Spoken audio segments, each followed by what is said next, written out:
Welcome to my channel PSC way. Madhya Pradesh current affairs का ये हमारा दूसरा वीडियो है। इससे पहले हम एक वीडियो ला चुके हैं जिसमें हमने 20 क्वेश्चंस लिए थे।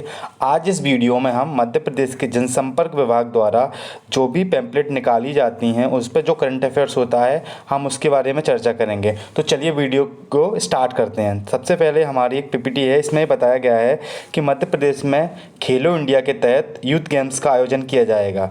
तो यह 4 स्तरों पर किया जाएगा। कब 4 स्तरों पर, ब्लॉक स्तर पर, जिला स्तर पर, संभाग स्तर पर एवं राज्य के स्तर पर, जो मुख्य रूप से 10 जनवरी से लेकर 31 जनवरी तक किया जाएगा। तो हम ये हमारे लिए इम्पोर्टेंट है, ये नहीं किस तारीख को क्या होना है इतना हम याद नहीं रख सकते, बस कब से कब तक इसका आयोजन किया जाएगा। तो हमारा 10 जनवरी से लेकर 31 जनवरी तक इसका आयोजन किया जाएगा। ठीक है, इसका जो मुख्य ध्येयवाक्य क्या है, हर स्तर पर नई चुनौती नया चैंपियन। तो उसके बाद हम एक चर्चा कर लेते हैं कि यह मुख्य रूप से मध्य प्रदेश के कहाँ कहाँ होंगे। ये जनसंपर्क की साइट पर 21 दिसंबर को यह रिपोर्ट प्रकाशित हुई थी। तो हम जान लेते हैं कि कौन सा गेम कहाँ कहाँ होगा। अगर जनरली स्टैटिक से भी हमारा क्वेश्चन आता है तो हमें ये पता होना चाहिए कि मध्य प्रदेश में कौन सी एकेडमी कहाँ कहाँ है। तो हम इसको पहले देख लेते हैं कि ये कहाँ आयोजित होगा। भोपाल में होगा, इंदौर में होगा, उज्जैन, जबलपुर, रीवा, शिवपुरी, ग्वालियर, सागर व नर्मदापुरम में ये प्रस्तावित रहेगा। अब हम ये देख लेते हैं कि कौन सा खेल अकेडमी में कौन सा होगा। तो जैसे हम चर्चा करें कि हमारे जो भोपाल में है तो कौन कौन से खेलों का आयोजन होगा। एथलेटिक्स होगी, ट्रैक होता है जो, उसके बाद में पुरुषों का क्रिकेट होगा, कैनोइंग होगी, रोइंग होगी, तैराकी होगी, शूटिंग होगी, पुलिस हॉकी होगी, बॉक्सिंग प्रतियोगिता आदि कहाँ आयोजित होंगी, भोपाल में। उसके बाद इंदौर में क्या क्या क्या आयोजित होगा, बास्केटबॉल होगी, वेट लिफ्टिंग होगी, टेबल टेनिस होगी, टेनिस होगी। उसके बाद शिवपुरी में क्या आयोजित होगा, महिला क्रिकेट। अगर एकेडमी वगैरह पूछा जाता है ना तो ये मध्य प्रदेश की जो क्रिकेट एकेडमी कहाँ स्थित है, शिवपुरी में स्थित है। उसके बाद ग्वालियर में क्या होगा, तो महिला हॉकी होगी, जो हजारवाट ग्वालियर में एक अस्पताल स्थित है, सरकारी अस्पताल, उसी के जस्ट सामने महिला हॉकी ग्राउंड है। उसके बाद में पिट्टू, उसके बाद बैडमिंटन। उज्जैन में होगा मलखम्ब, योगासन, कबड्डी, रस्साकसी, कुश्ती। इसके साथ ही जबलपुर की बात करें तो जबलपुर में क्या क्या होगा, खो खो होगा, आर्चरी होगी। रीवा में क्या होगा, फुटबॉल होगी, जूडो होगा। नर्मदापुरम में क्या होगा, ताइक्वांडो होगा, शतरंज होगा। उसके बाद सागर में क्या होगा, वॉलीबॉल प्रतियोगिता होगी। इससे हम ये भी देख सकते हैं कि मुख्य रूप से जो हमारे खेलों की संस्थाएं, अकेडमियाँ हैं, तो वो भी यहाँ पे स्थापित की गई हैं मुख्य रूप से। अब हम जो कि हमारे जो मंत्री हैं युवा वाले कल्याण वाले सी सारंग जी, उनके द्वारा यह घोषणा की गई। आगे हम चलते हैं अगले उस पर। जैसे कि अभी अब हमारे मध्य प्रदेश में कृषक सम्मेलन हुआ था, तो क्वेश्चन पूछ सकता है कृषक सम्मेलन कहाँ हुआ था, इसका मुख्य रूप से कार्य क्या था। ठीक है, तो ये लिखा हुआ है कृषक सम्मेलन का आयोजन हुआ, जो कहाँ हुआ, ये हुआ बसामन मामा गोवंश वन्य विहार। कहाँ है ये, रीवा के पूर्वा में अवस्थित है। कहाँ पर है, इसके मुख्य अतिथि कौन थे, तो ये श्री अमित शाह जी थे, जो हमारे माननीय गृह मंत्री एवं सहकारिता मंत्री हैं। उसके बाद में इसकी अध्यक्षता किसने की थी, डॉक्टर मोहन यादव, जो हमारे मध्य प्रदेश के माननीय मुख्यमंत्री जी हैं। वे किसके लिए किया गया था, प्राकृतिक खेती के नए सोपान के लिए। ठीक है, इसका किया गया था, ये आयोजन किया गया था कि डॉक्टर मोहन यादव जी द्वारा अविद्य मध्य प्रदेश के नाम से पहल प्रारंभ की गई है। ये मुख्य रूप से उनके 2 वर्ष के कार्यकाल से के उपलक्ष्य में प्रारंभ की है। अब हम जान लेते हैं इसमें क्या क्या करना, क्या मुख्यतः प्राकृतिक जैविक खेती के क्षेत्रों का विस्तार करना, गौ पालन एवं संरक्षण पर संवाद, और जो हितग्राही हैं उनको लाभ का वितरण करना था। ठीक है, और भी इसके हम पॉइंट देख लेते हैं क्या क्या हैं। प्रगतिशील कृषक एवं कृषि उत्पादक संगठन व सदस्य हितधारक जो थे, पशुपालक थे, मत्स्य पालक थे, खाद्य प्रसंस्करण व युवा उद्यमी थे, कृषि सखी, कृषि वैज्ञानिक, कृषि शोध छात्र सम्मिलित थे। उसके स्व सहायता समूह थे, जिसमें लखपति दीदी का कॉन्सेप्ट आया, जिसमें 2 लाख महिलाओं को हमें लखपति बनाने का लक्ष्य रखा गया है। ठीक है, 2 लाख है 2 करोड़, एक बार क्रॉस चेक कर लीजिएगा, लेकिन ऐसा हमारे यशस्वी प्रधानमंत्री जी ने कहा है। और क्षेत्रीय जनमानस जो लोग थे। इसके बाद अगली उस पर वीडियो पे चलते हैं हम, अगले उस पर स्लाइड पे। तो ये कह रहा है कि महिला सशक्तिकरण की दिशा में मध्य प्रदेश द्वारा एक पहल की गई। आप सभी को पता होगा कि 2023 में हमारे जो पूर्व मुख्यमंत्री थे हमारे शिवराज सिंह चौहान जी, उनके द्वारा एक योजना लेके आई गई थी, उसका नाम था लाडली बहना योजना। तो उसके तहत प्रारंभ में ₹1000 दिए जाते थे, फिर उसको बढ़ा के 1250 रुपये किया और अब उसमें कितने दिए जा रहे हैं, 1500 दिए जा रहे हैं। ठीक है, तो इसके बाद में और भी इससे जुड़ी हुई न्यूज़ है, जैसे कि ये देवी अहिल्याबाई नारी शक्ति मिशन प्रारंभ किया गया। ठीक है, और उसमें मिशन वात्सल्य जो हमारी गैर संस्थागत सेवाएं हैं उनको 5 वर्षों तक संचालित करने की स्वीकृति प्रदान की गई। ठीक है, उसके बाद हम अगली स्लाइड पर चलते हैं हम, और ये मुख्य रूप से आंगनबाड़ियों से जुड़े हुए कुछ फैक्ट दिए गए हैं कि उनके पोर्टल में कितनी सहायिकाएँ हैं और कितने पदों की नियुक्ति की गई है। इसके बारे में मुख्य ये है कि कितने रुपये दिए जाते हैं। जो लाडली बहना योजना के तहत 1500 कई बार पेपरों में पूछा भी गया है। अगली स्लाइड पर चलते हैं हम, तो इसमें बताया गया है कि जो गीता भवन वैचारिक अध्ययन केंद्र है, वैचारिक अध्ययन केंद्र, उसका शुभारंभ कहाँ किया, तो हमारी सांस्कृतिक राजधानी जबलपुर में इसका किया गया। लेकिन अगर एक पूछे, अभी हाल ही में चर्चा में था कि हमारे मुख्यमंत्री जी द्वारा एक सोलर पैनल लगाया गया है इंदौर में, किस भवन के ऊपर लगाया गया है, तो जो गीता भवन है पलासिया के पास में, तो वहाँ पर लगाया गया था क्या, एक सोलर पैनल की स्थापना की गई थी, एक पूरा पार्क टाइप का उस भवन के ऊपर। लेकिन गीता भवन वैचारिक अनुसंधान अध्ययन केंद्र की स्थापना कहाँ की गई है, तो वो जबलपुर में की गई। यही हमारे लिए महत्वपूर्ण है, जिसकी कब शुभारंभ किया गया, ये 2 जनवरी को 2026 में प्रारंभ किया गया। अगली स्लाइड पर चलते हैं हम। ठीक है, तो इसमें वही बताया गया है कि हमारे मध्य प्रदेश का कृषि के कुछ प्रमुख उत्पादों में प्रथम या द्वितीय स्थान है, तो उसके बारे में चर्चा की गई है। ठीक है, तो हमारा देश में अग्रणी कृषक राज्यों मध्य प्रदेश का कौन सी फसलों में स्थान है प्रथम, तो इसमें बताया गया है कि जो सोयाबीन है, हमारी सोयाबीन और मक्का, उसमें मध्य प्रदेश का प्रथम स्थान है। उसका द्वितीय स्थान किस में है, गेहूँ में है, उड़द में है, मसूर में है, चना में है, सरसों में है, तिलहन में है, दलहन में है और मोटा अनाज में। ठीक है, उसका और भी कुछ फैक्ट आते हैं। गेहूं में प्रथम स्थान किसका है, तो यूपी का है सर। ठीक है, और दालों में तो मध्य प्रदेश का ही है। उसके बाद में सरसों में प्रथम स्थान किसका है, तो राजस्थान का है। ठीक है, उसके बाद में मोटे अनाजों में, तो मोटे अनाजों में कर्नाटक का मुख्य रूप से स्थान आ जाता है। ठीक है, और इसी प्रकार से मध्य प्रदेश का द्वितीय स्थान इन फसलों में और प्रथम स्थान इन फसलों में है। ठीक है, अब आगे चर्चा करते हैं हम। ठीक है, अभी आपको पता होगा कि हमारे जो पूर्व प्रधानमंत्री जी थे अटल बिहारी वाजपेयी जी, उनके उसमें उनके जन्म तिथि के उपलक्ष्य में जो मध्य प्रदेश का व्यापारिक मेला होता है उसका उद्घाटन किया गया। ठीक है, तो कब किया गया था, तो वो किया गया था 25 दिसंबर को। ठीक है, इस दिन क्या मनाते हैं हम, राष्ट्रीय स्वशासन दिवस के रूप में मनाते हैं, राष्ट्रीय स्वशासन दिवस के रूप में मनाए जाते हैं। जो किसका जन्म दिवस होता है, वो हमारे पूर्व प्रधानमंत्री डॉक्टर अटल बिहारी वाजपेयी जी का होता है। तो इसके तहत क्या मुख्य रूप से प्रारंभ किया गया, तो मध्य प्रदेश में इसके तहत Madhya Pradesh growth summit, Abhyuday Madhya Pradesh growth summit का आयोजन किया गया, जिसका आयोजन कहाँ किया गया, मेला ग्राउंड ग्वालियर में। ठीक है, जिसके तहत मुख्य रूप से क्या क्या चीज़ें उठाई गई, तो इसके अंतर्गत 2 करोड़ के निवेश की बात की गई। ठीक है, और 2 लाख करोड़ से अधिक निवेश के लिए भूमि पूजन या भूमि का आवंटन दिया गया। साथ में 5000 करोड़ से अधिक परियोजनाओं का लोकार्पण किया गया। ठीक है, अटल जी के जीवन एवं उद्योग नवाचार का सफल औद्योगिकी का प्रदर्शन किया गया कि हमें इस क्षेत्र का विकास किस प्रकार से करना है। ठीक है, आगे अगली स्लाइड पर चलते हैं हम। तो इसमें हमारे मध्य प्रदेश की कुछ प्रमुख स्वास्थ्य से जुड़ी हुई सेवाओं के बारे में बताया गया है कि हमारे जो नए अगर अस्पताल बन रहे हैं तो वो कहाँ बन रहे हैं। ठीक है, और उसके अंदर अभी जो बनाए गए हैं तो कितने बनाए गए हैं, कहाँ बनाए गए, तो उसके बारे में एक बार चर्चा कर लेते हैं।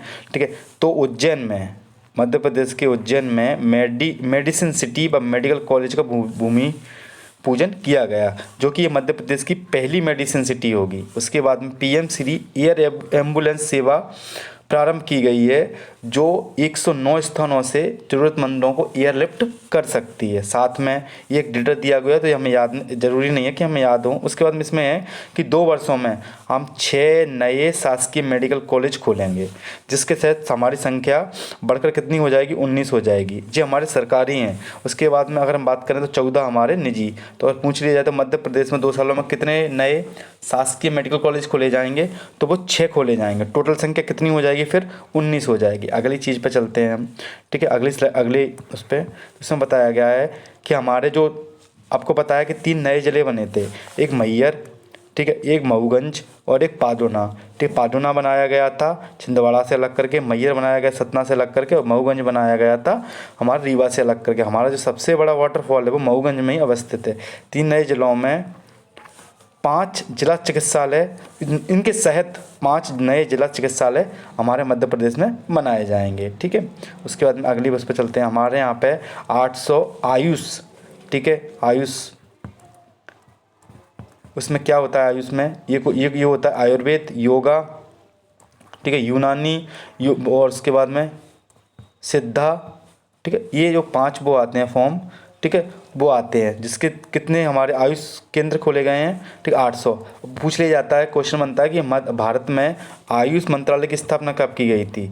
तो हमारे जब एनडीए की सन 2010 के बाद जब सत्ता आई थी 2014 में, तो उसी समय पे आयुष मंत्रालय का गठन किया गया था। ठीक है, उसके बाद में जो भारत आयुष्मान योजना है 2015 में वो लेके आई गई थी। ठीक है, और उसके बाद में और बताया गया है कि जो 12 नए आयुष अस्पताल भी मध्य प्रदेश में खोले जाएंगे। उसके बाद में ये जो डेटा है हमें इतना याद करने की जरूरत नहीं है, बस ये है कि 800 उनमें आयुष आरोग्य मंदिर संचालित हैं। ठीक है, अगली स्लाइड पे चलते हैं हम।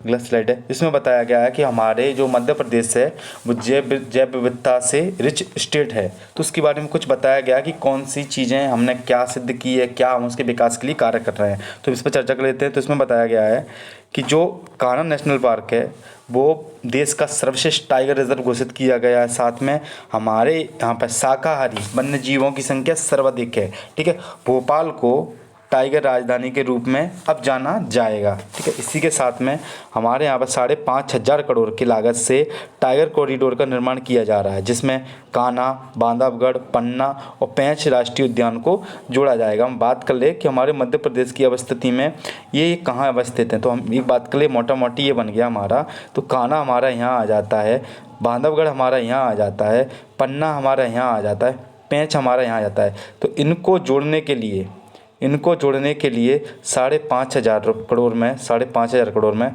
कॉरिडोर का निर्माण किया जाएगा। ठीक है, इसी के साथ ही हम इससे पहले भी वीडियो में ये चीज़ डिस्कस कर चुके हैं कि हमारे जो चीता प्रोजेक्ट हुआ है वो कूनो में सफल रहा है।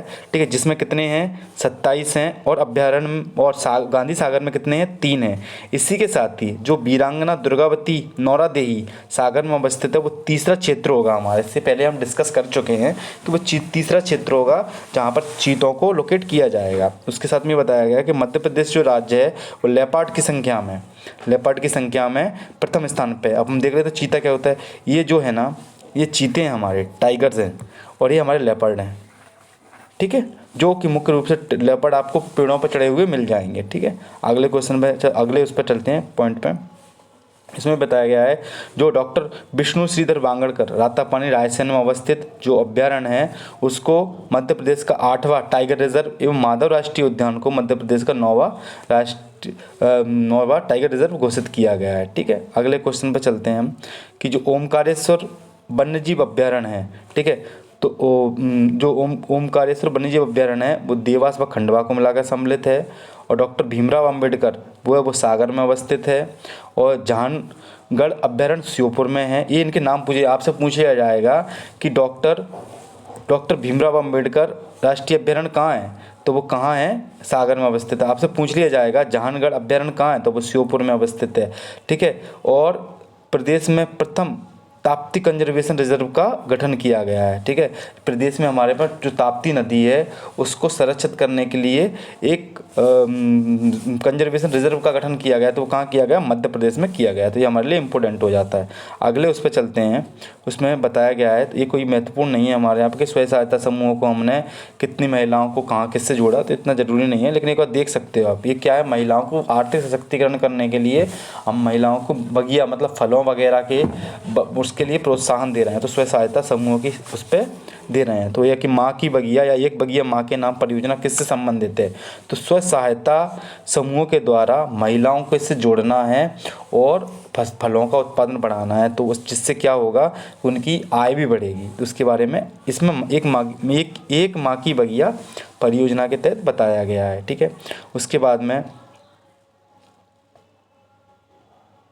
इसमें ये बताया गया है कि जो हमारी नर्मदा नदी है बहती है तो उसका जो परिधि का 10 किलोमीटर का रेंज है, वहाँ पर 12 वन मंडल हैं जो, उनमें 5600 हेक्टेयर में लगभग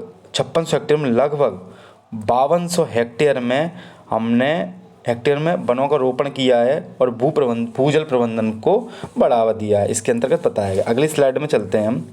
तो अगली स्लाइड में मध्य प्रदेश में ऊर्जा की स्थिति को बताया गया कि मध्य प्रदेश किस प्रकार से ऊर्जा में आत्मनिर्भर हो रहा है। ठीक है, उसके कुछ आंकड़े हैं तो हम उस पर एक बार चर्चा कर लेते हैं। अभी हाल ही में जब अयोध्या मध्य प्रदेश उसका वो हो रहा था लोकार्पण 25 तारीख को दिसंबर को ग्वालियर में, उसी के से कुछ समय पूर्व ये घोषणा की गई थी कि मुरैना में सोलर प्लस स्टोरेज परियोजना के माध्यम से हम बिजली प्राप्त करेंगे। ठीक है, उसके बाद में कितने रुपए में, ये तो सभी आंकड़े ज़रूरी नहीं है, लेकिन कहाँ पे सोलर प्लस स्टोरेज परियोजना, तो वो मुरैना में अवस्थित है। इसके अलावा हम क्या, घरेलू में आज 24 घंटे बिजली मिलती है घरों में, और कृषि क्षेत्र में हमें 10 घंटे बिजली प्राप्त होती है। वर्तमान में जो हमारी बिजली उपलब्ध क्षमता है वो कितनी है, 24,108 मेगावाट। ठीक है, जो कि हमारे जो हम उपयोग करते हैं उसका क्या है, हमारे पास में सरप्लस है, हम अधिक उत्पादित करते हैं खपन की तुलना में। ठीक है, जिसमें इसमें ये बताया गया है कि 2000 मेगावाट सोलर पार्क और 1000 मेगावाट का कंपोजिट ऊर्जा भंडारण परियोजना स्थापित की स्वीकृति हमने प्रदान। कंपोजिट क्या होता है, ऊर्जा जहाँ पवन ऊर्जा भी हो, सौर ऊर्जा भी कंपोजिट होती है। ठीक है, उसके बाद में अगला है हमारा कि जो 880 मेगावाट का आगर और नीमच में सौर परियोजना प्रारंभ की जाएगी। उसके बाद में जो ओमकारेश्वर पर फ्लोटिंग जो बनाया गया था हमारा सोलर प्लांट, वो उसकी क्षमता कितनी है, 258 मेगावाट की पूर्ण क्षमता से उसने कार्य प्रारंभ कर दिया गया है। ठीक है, अगले स्लाइड पर चलते हैं हम। तो अगली स्लाइड है पर्यटन में मध्य प्रदेश की जो विशेष उपलब्धियां रही हैं उसके बारे में हम चर्चा करेंगे। ठीक है, पर्यटन के क्षेत्र में जो जनसंपर्क द्वारा बताया गया था, जनसंपर्क विभाग मध्य प्रदेश द्वारा, तो उसके बारे में एक बार चर्चा करेंगे। उसमें बताया गया है कि पिछले वर्ष क्या है, 2024-25 का आंकड़ा है ये। ठीक है, तो एक वर्ष में 13 करोड़ लोग से अधिक मध्य प्रदेश में लोग घूमने के लिए आए। ठीक है, उसके बाद में मध्य प्रदेश के पर्यटन गंतव्य को अच्छा बनाने के लिए हमारे द्वारा पर्यटन नीति 2025 लेके आई गई है। ठीक है, तो अगर आपसे पूछ लिया जाए कि मध्य प्रदेश के पर्यटन को अच्छा बनाने के लिए नई नीति कब लाई गई है, तो 2025 में लाई गई है, पर्यटन नीति 2025 लेके आई गई है। उसके बाद में मध्य प्रदेश में निवेश एवं रोजगार के अवसरों को बढ़ाने के लिए मध्य प्रदेश फिल्म पर्यटन नीति कब लेके आए गए हम, 2025 में मंजूरी दी गई। अभी हम आगे पढ़ेंगे कि मध्य प्रदेश द्वारा 18 क्षेत्रों में नीतियां लेके आई गई हैं। ठीक है, तो अगला क्वेश्चन ही बनेगा तो हम उस पर चर्चा कर लेंगे। ठीक है, ये हो गया। उसके बाद में हमारे 121 ग्रामों में अब क्या है, होम स्टे बनाए जा रहे हैं ग्रामों में। मड़ई क्षेत्र है, होशंगाबाद वगैरह आसपास वाला क्षेत्र, वहाँ पे हम लोगों ने देखा था कि कैसे वहाँ पे जो टूरिस्ट आते हैं उनके लिए अच्छे से रहने के होम स्टे बनाए जा रहे हैं। तो 121 गाँवों में 241 होम स्टे बना चुके हैं। लक्ष्य कितना है हमारा, 1000 होम स्टे बनाने का। ठीक है, अगले उस पर चर्चा करते हैं हम।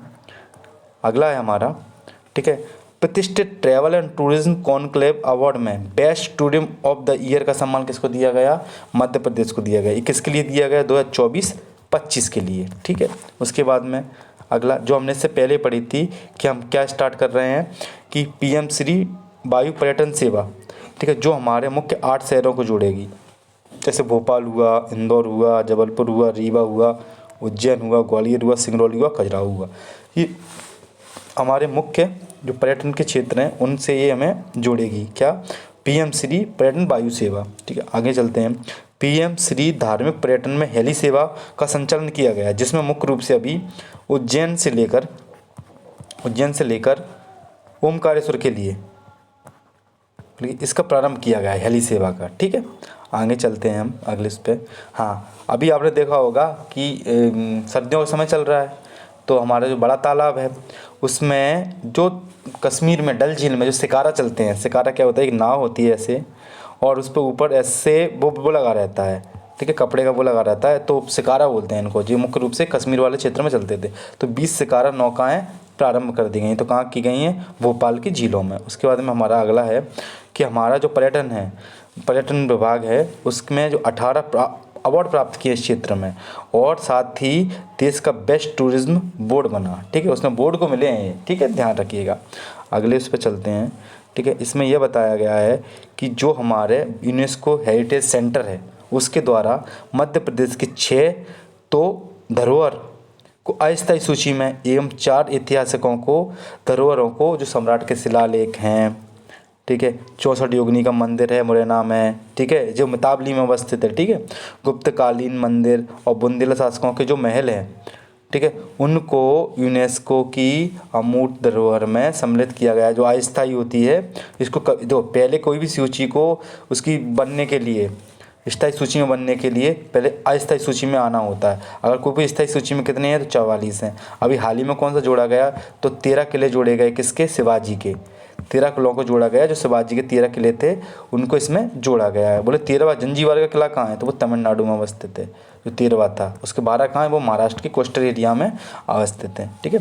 अगले उस पर हम चर्चा करते हैं, ठीक है। अगला बताया गया है कि हमने अपना जो अंतर्राष्ट्रीय सिनेमा में अपनी प्रदेश को बढ़ावा देने के लिए स्पेन की फिल्म कमीशन से मेमोरेंडम ऑफ अंडरस्टैंडिंग इस सरकारों के मध्य होता है उसको साइन किया है। अगले उस पर चलते हैं कि जो पन्ना नेशनल पार्क है हमारा उसमें क्या है 10 नई बसें लेके आए हैं। वीविंग बसें क्या होती हैं, बढ़िया लेस होती हैं कांच वाँच की और ऊपर देख खुली भी होती हैं, जिससे हम क्या है कि अच्छे से सफारी का आनंद ले सकते हैं।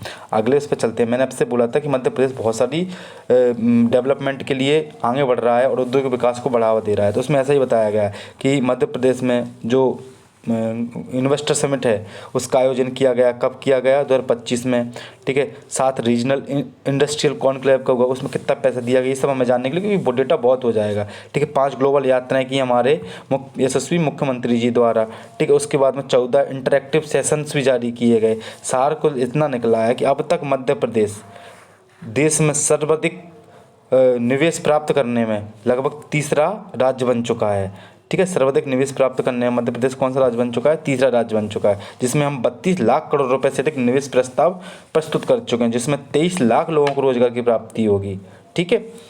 और जिसमें से 8.5 लाख करोड़ रुपए हमारा धरातल पर निवेश किया जाएगा। ये कितना हो गया 32 लाख करोड़ रुपए के निवेश के प्रस्ताव हो चुके हैं, 23 लाख लोगों को रोजगार की प्राप्ति होगी और धरातल पर निवेश कितना होगा लगभग 8.5 लाख करोड़ रुपए। और मध्य प्रदेश निवेश को प्रोत्साहित करने में या फिर अपने ऊपर आकर्षित करने में कौन सा राज्य बन गया, तीसरा राज्य बन चुका है, ठीक है। आगे चलते हैं हम।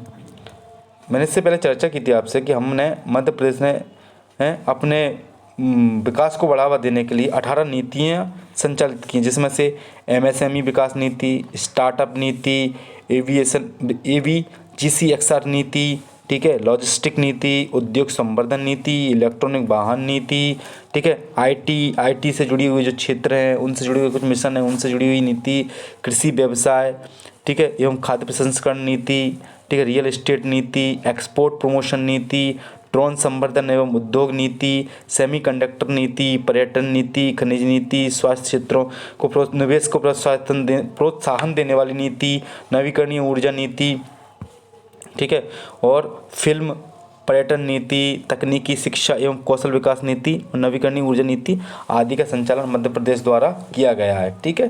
तो ये मुख्य नीतियाँ, इसके बारे में कुछ नहीं जानना है, बस एक पूछ लिया जाएगा कि मध्य प्रदेश ने 2025 में कितनी नीतियों को प्रारंभ किया गया। तो एक साथ हमने 18 नीतियाँ लागू की हैं। मध्य प्रदेश ने कितनी 18 नीतियाँ लागू की हैं, ठीक है। अगले इस पर चलते हैं। अब हमारे में गौवंश से संबंधित चीज़ें आ गई कि मध्य प्रदेश में दुग्ध उत्पादन में गौवंश की क्या स्थिति है, ठीक है। इसमें हमने चर्चा की है कि मध्य प्रदेश के द्वारा भी मैं पीछे आपको देख के आया कि हम कृषि एवं गौवंश से संबंधित नीति भी लेके आए। तो कौन सी नीति लेके आए हैं, 2025 नीति को बढ़ावा दिया गया है, ठीक है। और मध्य प्रदेश ने जो राष्ट्रीय डेयरी विकास बोर्ड है हमारा, ठीक है, कहाँ पे है, करनाल में अवस्थित है। और मध्य प्रदेश सरकार द्वारा एक MOU मेमोरेंडम ऑफ अंडरस्टैंडिंग जो सरकारों के मध्य होता है मुख्य रूप से, उस पर साइन की। साथ में ये बताया गया कि दुग्ध उत्पादन को प्रोत्साहन देने के लिए डॉक्टर भीमराव अंबेडकर कामधेनु योजना प्रारंभ की गई, ठीक है। कामधेनु योजना का अगर यही पूछ लिया जाए कि डॉक्टर भीमराव अंबेडकर अभ्यारण्य कहाँ है तो वो सागर में अवस्थित था, ठीक है। उसके बाद आगे चलते हैं हम। तो अब गौवंश पर जो खर्चा किया जाता सरकार द्वारा अब वो बढ़ा 20 रुपये प्रति गौवंश से बढ़ाकर कितना कर दिया है, 40 रुपये प्रति गोवंश अगर आप इस योजना के तहत, एक गोवंश योजना है, इसके तहत अगर पालते हो गायों को तो सरकार आपको प्रति गाय प्रतिदिन के हिसाब से 40 रुपये प्रदान करेगी। ठीक है, आगे चलते हैं। जो गाय होती हैं, घायल होती हैं, रोडों पर डली रहती हैं, उनको उठाने के लिए कैटल लिफ्टिंग वाहन, हाइड्रोलिक कैटल लिफ्टिंग वाहन का प्रयोग किया जाएगा। इसके साथ आगे चर्चा करते हैं। तो ग्वालियर में बड़ा गांव क्षेत्र की साइड में एक गौशाला का निर्माण किया गया है। उसमें सीएनजी प्लांट की स्थापना की गई, जिसमें 100 टन क्षमता वाले सीएनजी प्लांट की स्थापना की गई है। ठीक है, ग्वालियर के बड़ा गांव क्षेत्र जो मुरार छावनी की साइड में क्षेत्र है, उसमें इसकी स्थापना की गई। आगे चलते हैं हम। इसमें बताया गया कि 4 जिलों में नए जो अभी मध्य प्रदेश के 4 जिलों में गौशालाएं हैं, लेकिन आगे भी गौशालाएं प्रस्तावित हैं। कहाँ पर प्रस्तावित हैं? भोपाल में, जबलपुर में, सागर में। ठीक है, इससे पूर्व कहाँ थी? सबसे पहली कहाँ थी? आगरमालवा के सुसनेर क्षेत्र में।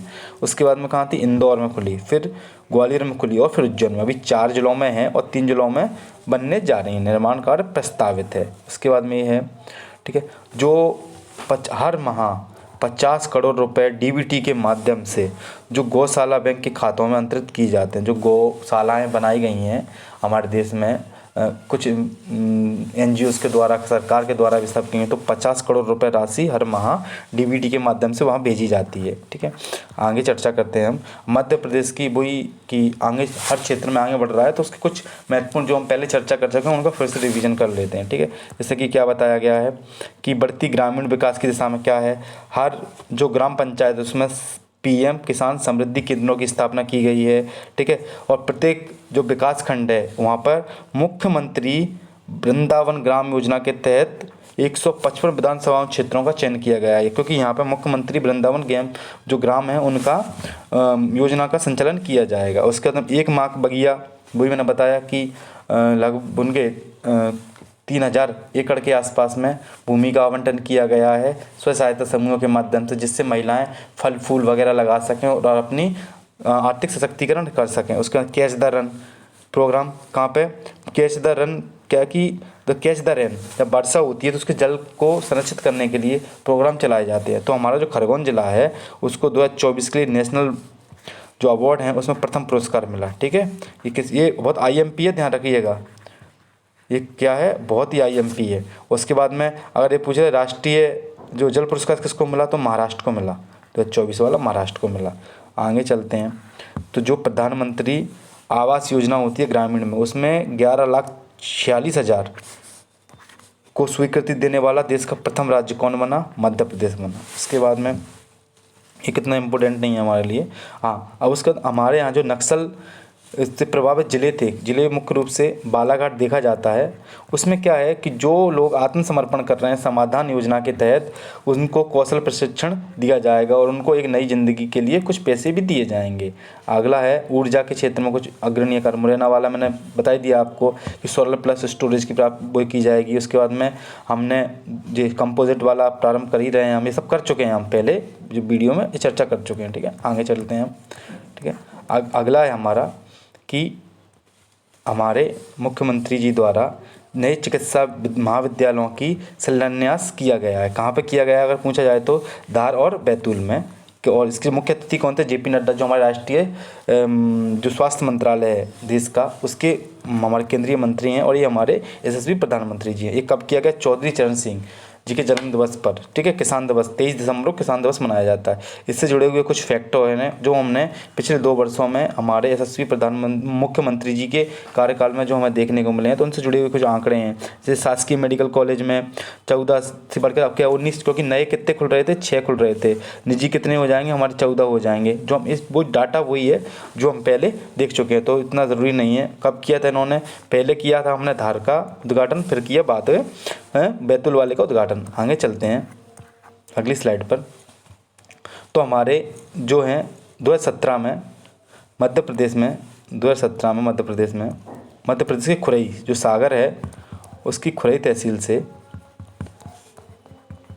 ये भावांतर भुगतान योजना प्रारंभ की गई थी। ठीक है, तो इसमें वो आंकड़ा दिया हुआ है किससे? सोयाबीन से जुड़ा हुआ कि सोयाबीन में कितने लोगों को लगभग 810 करोड़ रुपए की राशि हस्तांतरित कर दी है। ठीक है, और अब तक लाभ कितने लोगों को मिल गया है? ठीक है, 6.44 लाख किसानों को, जिसमें कितनी राशि आवंटित की जा चुकी है, 1292 करोड़ रुपए आवंटित की जा चुकी है। तो एक बार इससे जुड़ा हुआ फैक्ट क्या है, 2017 में प्रारंभ की गई 8 फसलें इसके अंतर्गत आती हैं और सागर के खुरई से ये प्रारंभ की गई थी। ठीक है, उसके बारे में अगला हमारा एक जीआई टैग से संबंधित है, इस चर्चा में रहते हैं कि रीवा का क्या सुंदर आम, ठीक है, इसको 2024 में जीआई टैग मिला था। फिर रियावन रेशम 2023 में इसको जीआई टैग मिला था।